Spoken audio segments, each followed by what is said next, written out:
Hi guys, I am here today with Josh TRENT, who is the host and founder of Wellness Force and Wellness Force Radio, a podcast that I absolutely love to listen to that I definitely recommend. Find it on iTunes or Stitcher. Josh, thank you so much for being here today. Thank you. Thanks. We just had like this amazing 2-hour conversation Yeah. where we got real and deep, and we also talked about practical stuff too, which is really cool. We So did. I'm excited to see like what happens on this video. I know. We kind of decided to hit play and see what happens. We were talking about the power of vulnerability, which is something that I've touched on in some of my past videos. I know that recently you've had an experience. So actually, let me backtrack for a second. Nobody here knows who you are. Back up. Back up the bus. Not just the host of a podcast and an incredible wellness coach. Josh, you have gone through an incredibly different background where Josh's, your father was MIA mostly. He was working a lot, right? Mm-hmm. And your mom is a single mom essentially. Yeah. And can you share a little bit about your upbringing just so we know where you're coming from? Sure. Yeah. So my childhood was like, I think a lot of people's childhood where it wasn't perfect, but mine was really challenging because I was raised by a mom who had manic bipolar disease. And so to no surprise, when I was a kid, I didn't really have a home base. That created a lot of stress. Mm-hmm. And so I needed a way to kind of cope with the stress of having a home base that wasn't secure. So I found this beautiful drug at that age, and the drug was food. Mm-hmm. And, you know, my dad was not around. He had some issues that he didn't receive to be processed from his father. So as our generation, we get to fix the loop. We get to close that loop. And so what happened to me... We get to evolve. Yeah, we get to evolve, yeah, right? And so what happened to me was I found food, and it was just like this beautiful thing for me to numb out. And I had formulated these beliefs by not actually having the skill set psychologically or physiologically to process these emotions. And the food became this beautiful way for me to kind of just like be quiet and not feel what I was actually feeling in my chest. And so, you know, flash forward, I'm 20 years old, I'm 280 pounds. I am in a job that I freaking hate. I'm in a body that I can't stand. I'm in a relationship that I don't want to be in. And there was these beliefs that were kind of driving this whole broken engine. And the beliefs were when I was a kid, like people can't be trusted because my mom had bipolar, and so I couldn't really trust her, so I just can't trust people. You know, ages 1 through 7 are a big deal. So this is the old story before I got to recreate the new story that just drove so much crap for me. Mm-hmm. Just drove a lot of crap. And so that's what happened. I believed that people couldn't be trusted. My dad was off working, so I believed at that age that, you know, money is bad. People that make money is bad, so money is bad. And then I got picked on a lot in school because of my weight, because I wasn't dealing. You know, one thing can extrapolate into everything else, whether it's positive or negative. And so my negative beliefs, I attracted fights at school. I got called the fat kid. People picked on me. People threw rocks at me. Like I was always the kid that would sit outside. The teacher would send outside because like I was making noise when really I just wanted love. Like that was what it was about. So that last belief, you know, expect the worst to happen. People can't be trusted. Money is bad, and expect the worst to happen. Those are my beliefs. So take that, combine that with not having the skill set to eat healthy foods and to exercise, and now I'm 21, I'm 280 pounds. So in between 21 and now, how old are you now? 36. Okay, in between 21 but and 36. But I feel like I'm 32. I feel like I'm younger. Okay. You look like you're 18. Okay, ooh, it's the lighting. Lighting is everything, you guys. Although, look, you have this angelic piece. You guys see this? It's like she's almost like being blessed. Okay, keep going. I'm always being blessed. So somewhere in between that period and that gap, you grew in a way that you're today able to say with confidence and clarity, I just wanted to be loved. I don't trust people or didn't trust people. Like those are the beliefs that I had. Maybe they're still lingering. So when we have beliefs like that are so deeply rooted and so strong, and I know this from my personal experience, I'm not going to leave you out to dry here. My, my beliefs like that as well were like a total unworthiness conversation. And I was sharing with you earlier that for a long time I was digging into my past, like, where does that come from? I don't think I've ever shared this on camera before, but like I knew a story that my mom had told me where when I was 5 years old and she was dropping me off to kindergarten that I was crying. And when she asked me why I was crying, I told her, I don't know why they want me here. I don't know anything. At 5 years old. And then I shared with you on the phone that like there's this big gap of my memory between 0 to probably, I don't know, at least 8 or something. There's just like no memories. Very few or very little, and most of them come from photos. Yeah, I can relate to that. Things that my parents have told me. Yeah. So in between, you know, us growing up and like me also having my own food issues, I also found food as a drug.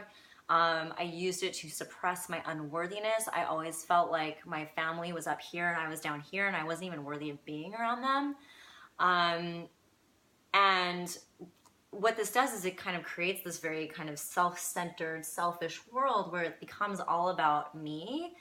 And like I start isolating myself from the people who I love. But like stuff happened for us over the course of our lives where we're able to sit here today and talk to you guys about that and like have a lot of clarity about where it's from. So I know that you're really into personal development. I have been into personal development since I was 18. Can you share with us a little bit about your journey into that? And I'd like to know your journey through that and kind of where you are today, because I think that personal development is a constant journey. It doesn't end. My mom even said the other day, she's like, if you stop growing, you're dead. Yeah, I mean, don't you think you're done? You're fucked. We're No, she all said you're kind of fucked. developing no matter what. Yeah. I mean, we're always developing. So We're it's where are we developing to? We're always. I think we're always going through personal development. To be real, like everybody's developing in some way. Now, are your roots growing towards what you want to create, or are your roots going towards what you're kind of a victim of, or is life happening to you? So my piece, and I got to give Amy Dalton credit for this. She introduced me. Before that was Jenna Phillips to the MITT, the mastery courses you've done here in San Diego with ALA. But like, look, I went to Landmark. It was great. I thought it was very pivotal for me, but it wasn't as experiential as I think personally I was even ready for, or that I received from this course. I mean, we're talking about 5 days where you literally get to take off layers of the onion. And guess what? You're going to cry. When you peel an onion, like you're straight up going to cry. You are. And so a lot of crying, a lot of processing, a lot of owning of these childhood beliefs where I got to like look at my broken record player and be like, oh my God, those beliefs I was injecting into my own life on a consistent basis. And so really, I got to take ownership. I got to, in 2 separate 5-day courses, I got to call up my dad after not speaking for 2 years. And I got to say, hey, you know what? I love you. And I know you did the absolute best you could. And I got to call my mom and say, hey, you're so beautiful. You perfectly love me in the best way that you can. And that was very healing for me. And you believe that. Yeah, it's a true belief. Like in your core. Instead of faking it. A lot of people, I think, will say, oh, I love my parents. But they don't really love their parents. They kind of secretly fucking hate their parents. And like, I don't hate my parents anymore. And that's a big piece, man. Like talk about letting go of weight and getting more energy. Do you know how incredibly demanding it is to have hatred towards your parents or to have grudges towards your parents? Or me, like I was totally isolating myself from them. And I was totally feeling like they were superficial, that they... really the superficial part, like that they only cared about appearances and like how people perceived them, and also like there were little comments here and there that because like I wasn't interested in fashion or because fashion didn't fit me the way that it fit everybody else in my family, that every time a comment was made about fashion, it was like, oh my God, you guys are so materialistic, you know, and like just continuing to isolate myself. So yeah, it's exactly what you said. Yeah, that piece was a big one too. It was like really like taking a breath. Okay, like I truly forgive you from like the bottom of my heart. And I don't think if I had to walk that journey of forgiving alone, it would have happened. I needed, and we all need, and this ties into our vulnerability piece, we all need and we all deserve support from our community. And our community could look like anything. It could be right here on the video. It could be in a men's group. I'm in men's groups. It could be in a ALA format or an MITT or a Landmark or a New Peaks or anything you want to do where you're developing, but you're conscious in your development. I think that's the biggest deal, the conscious piece about development. Yeah, and I just want to make the distinction, all of the ALA, New Peaks, Landmark, those things that Josh was sharing, those are all personal development programs. ALA stands for Ascension Leadership Academy, and that's one that I'm finishing up right now, and that's the one that you basically went through. Which it was called something else, but it's basically the same thing. And I just wanted to make that distinction really quickly. Yeah, these are just cool tools. Yeah. But the piece that I think we really get to accept, and even you and I talked about this before we recorded, is like accepting. How do we receive? Receiving. Like I'll raise my hand. Like, I'm not a good receiver. I'm just not. Like, and I'm like an over receiver. And you're an over receiver. Over receiver. So we all just get to be aware of like, what are our Yeah. strengths? What are our weaknesses? But like, look, the vulnerability piece, that's the big one. Like, vulnerability is looked at, especially in the male community and men. I mean, maybe not here in Encinitas so much, but a lot in our country, as weakness. Like, suck it up, bitch. If you cry, then you're not a real man. If you talk about your stress, if you talk about your feelings, you're not a real man, which is exactly the opposite of strength. Because, the work of David Dita, which I love, it's The Way of the Superior Man. Everybody that's watching that's a male gets to read that book, and women as well. He talks about like a real warrior in life leads with their sword and their heart at the same time. That's so important. And that's what I'm trying to do. I'm truly trying to be in men's groups, have real conversations like you and I are having, and just admit like, hey, I don't have it figured out. I get to be vulnerable. I get to receive, and I get to continue to have these conversations where I have this like imperfect repetition of these lessons that I get to learn over and over and over again. I love that.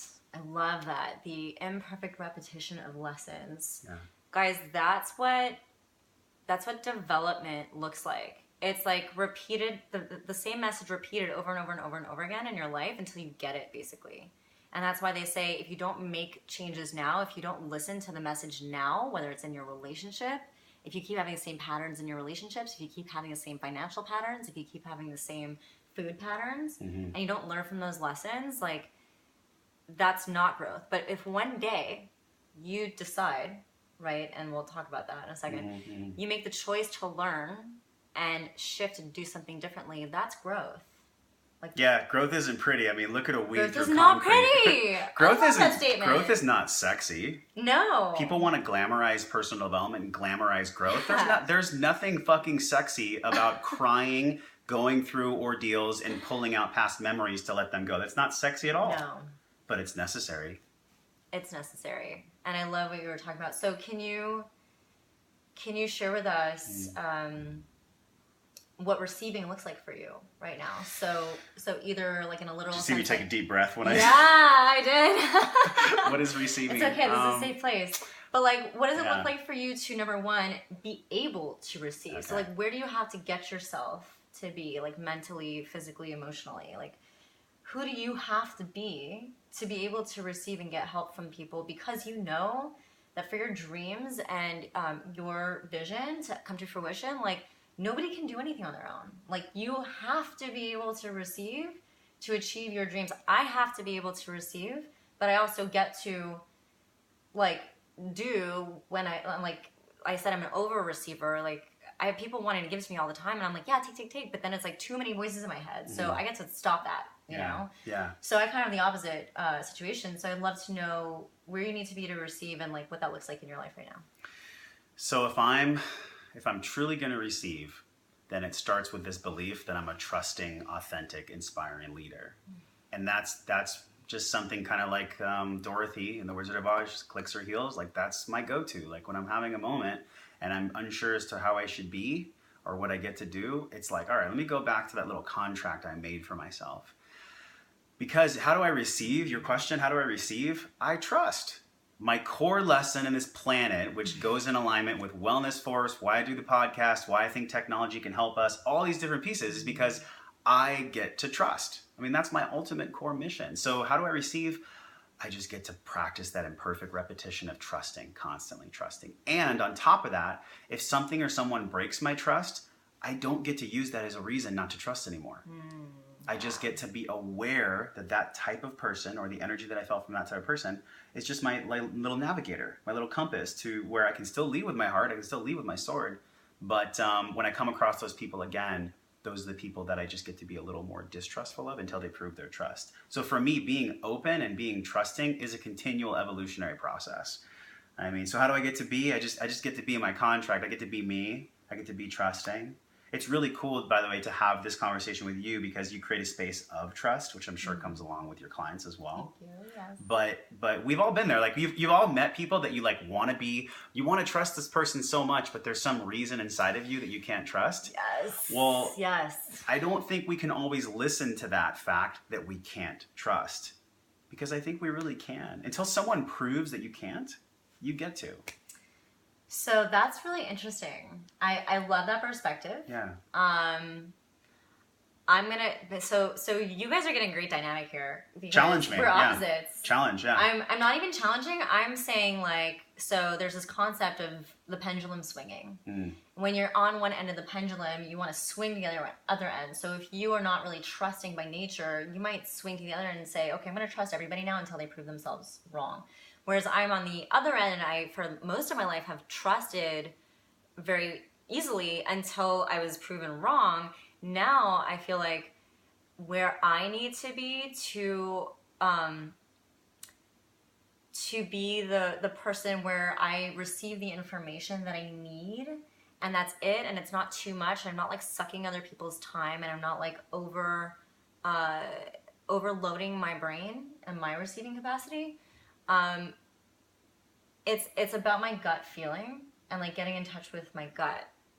And it's funny because I've had this experience lately where there's a person in my life who's offered to do stuff for me, and there's something in my gut that is just telling me like there's something else behind this offer. And on the outside it looks really nice, helping me for free, just opening his kind of life to me. And yet somewhere in the back of my head I'm like, or I should say in the back of my gut, I'm like, there's something else here, you know? And so I'm coming from the slight opposite direction. And so would you say that in order to receive, yes, like you need to open that space, but also listen to your intuition about like who you're receiving from? Yeah, this is awesome, because I almost, to define the sword analogy again, our intuitive edge that we cut our decisions with gets to be sharp from life experience. Yeah. So yeah, you have this gentleman that you feel like maybe there's something behind. Well, that's just you expressing your edge of like, this is my decision-making edge that I've crafted over the past 30 years. And yeah, I think homeboy has some hidden agenda, you know, like that might be it, you know? And so I think yes. And by the way, when I say to give trust right up front, I mean, I still learn about that every day. Sometimes I'm triggered based on my lifestyle habits where I just won't be trusting in a day. And that's not really my authentic self. So then I get to look at, okay, well, what are my lifestyle habits that are making me feel tense inside that I don't want to trust people today? Is it my lack of sleep? Is it eating too much sugar? Is it not being hydrated? Is it, oh, I haven't worked out for 3 days because I've been at the computer banging out emails? You know, like these are the things that we get to be aware of. So all these little pieces, you know, they tie into this vulnerability, because if we're going to fill up our cups, all these things that we need, then we can be really open and vulnerable and trusting and just radically expressive that we all get to be. I love that you said that. I love that you said that. So thank you for tying that into our habits, because guys, if you can't trust yourself, it's going to be really hard for you to trust other people. It's going to be really hard for you to receive that help that you need to achieve your goals and dreams. And what I mean by that is exactly what you were just talking about, where, you know, if I know that cinnamon bun is going to make me feel like crap. Even if it's gluten-free. If it's gluten-free, it'll still... You guys will see a post coming soon. I know it's going to make me feel like crap, and then the rest of my day is not going to look the way I want it to look, right? Or I'm not going to be able to be present for this conversation. I'm going to be exhausted later, like whatever it is. So making those decisions, getting your sleep in, getting the exercise that you promised yourself you were going to do, like all these little promises that you make to yourself they're really important to keep. And that's why we say, as coaches, right? We're both health coaches. That's why we say, like, start a little bit at a time. Like, don't take on too much at a time, because if you take on too much, you really are setting yourself up for failure, and then you're setting yourself up for further distrust in yourself, and then further distrust in others, and then you're pushing yourself away from your goal. Absolutely. Yeah, because if literally you're carrying the responsibility of too many things, how are you supposed to feel light and free and be able to trust and be vulnerable? And that's, by the way, a huge learning curve. How do we balance those two? We were just talking about this, you know?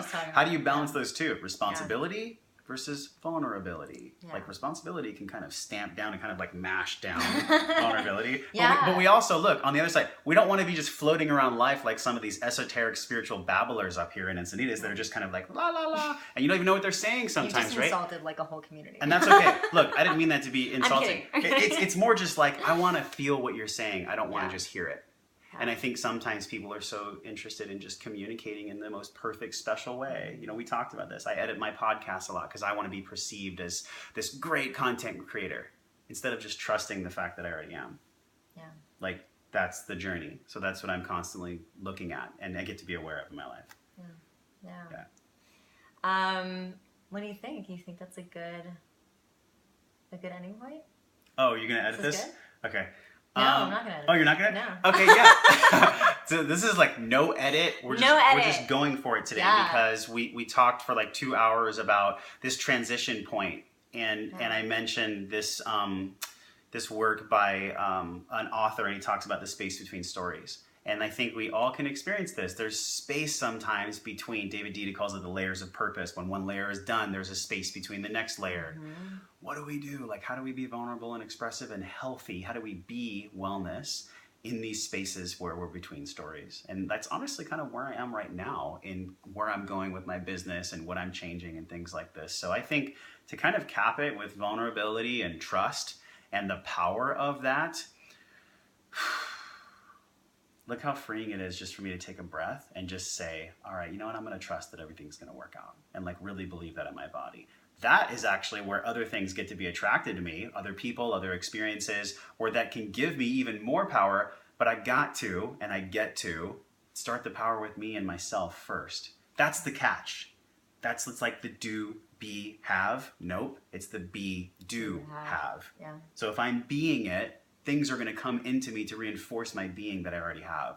So I might have sounded like the esoteric spiritual babble people that I'm talking about, but which is partly why I love them as well. But I think that's a good cap to our video where we talked about something that can actually help everyone. Yeah. And that is, no matter the previous story, what do we get to create now? And can we create it from a place of trust? Yeah, and I just want to put this out there. It's taken us a lot of work to get to this place where we can speak like this and where Josh can sit and say, I get to be, do, have, and trust. Where he was able to identify, where you're able to identify that as something that you get to call into your life on a regular basis because it's not something that you necessarily grew up with.